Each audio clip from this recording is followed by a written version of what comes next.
Hi guys, Candy Spangler here with a ride report from Labor Day weekend 2024.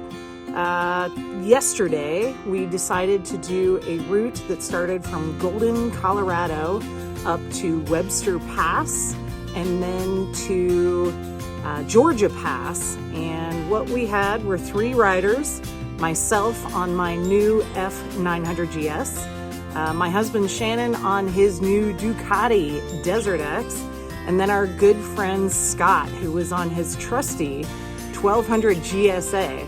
And we knew it was going to be a difficult, challenging ride, but nothing out of the ordinary, or so we thought. So I wanted to post this video so you guys won't do what we did. All right, so the route for this trip was going from Golden up 70 over Loveland into Keystone and then to Montezuma and up to Webster Pass.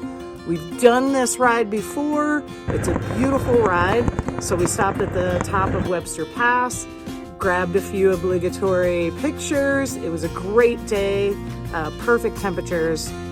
Then we started down Webster Pass. This is not terribly difficult. There's a couple of switchbacks. There's some rocky sections, and certainly one of my favorite parts of it is the stream ends up becoming part of the trail on the way down. Through some of our internet sleuthing, we had found a new connector so we wouldn't have to hit any Highway 285 to connect to Georgia Pass.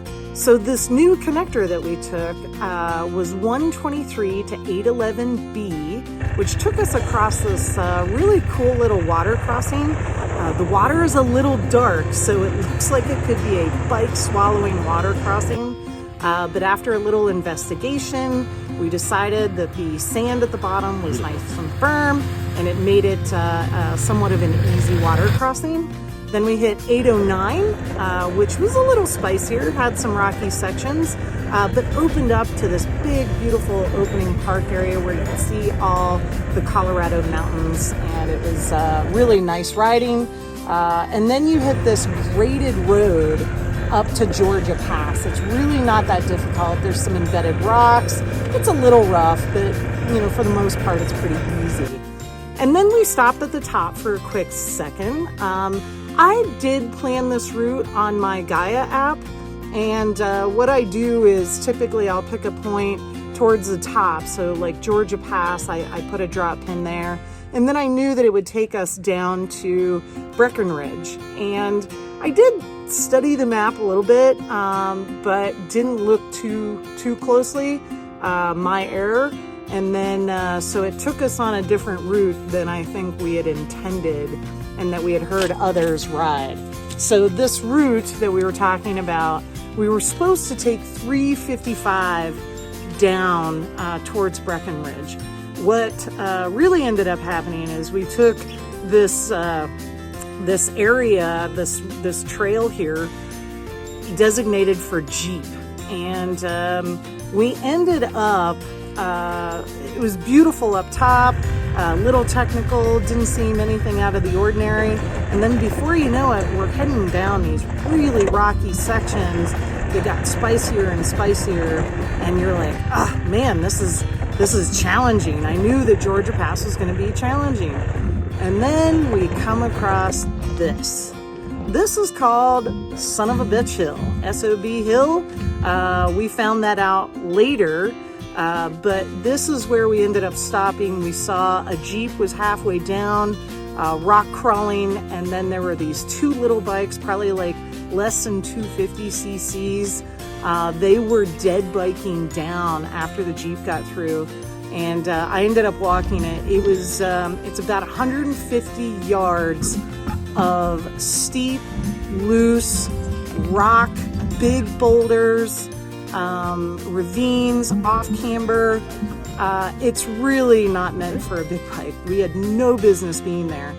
But the reality is we couldn't turn around. It was not feasible for us to get these 3 big bikes out the way we came. And it looked like we were going to have to get ourselves down this hill So the three of us banded together. We took off gear and trying to get down this nasty hill. We dead biked down the hill quite a ways. We did not have the motor on, but we used clutching, so it stayed in first gear. So we had access to the front brake, and of course you didn't have to have access to the rear brake because you had clutch, because your feet couldn't be on the ground all the time. But we had a little bit of carnage from this, so I'm going to show you a little bit right here. We've got my brake lever, which you can see is bent back quite a bit. And so on the last run with my 900, I had my Insta. I was able to capture this video of the type of terrain that you had to get down. So whether you're on a big bike, little bike, or a Jeep, hopefully this video will give you an accurate description.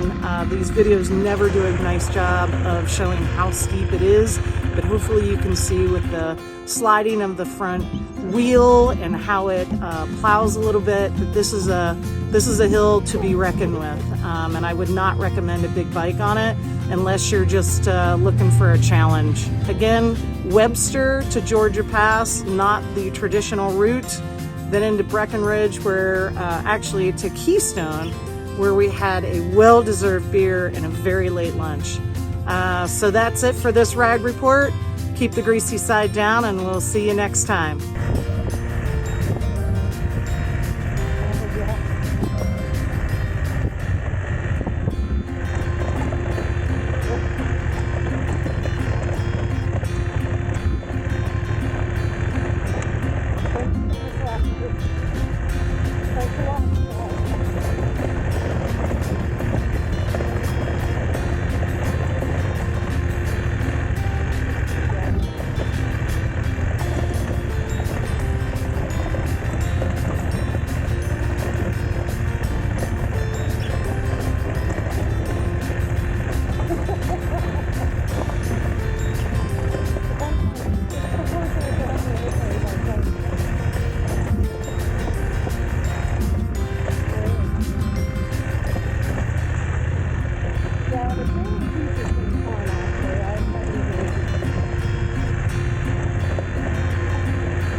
Hill.